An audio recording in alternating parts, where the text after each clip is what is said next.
عجب شاخ گلبان به پایم شکستی حالا بزرگ شماری که صورت گریران نبود این چنین آری ساده عشق و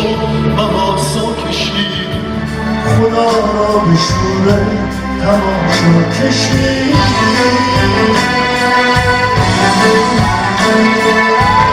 تو دورسته بودی که کاش مارم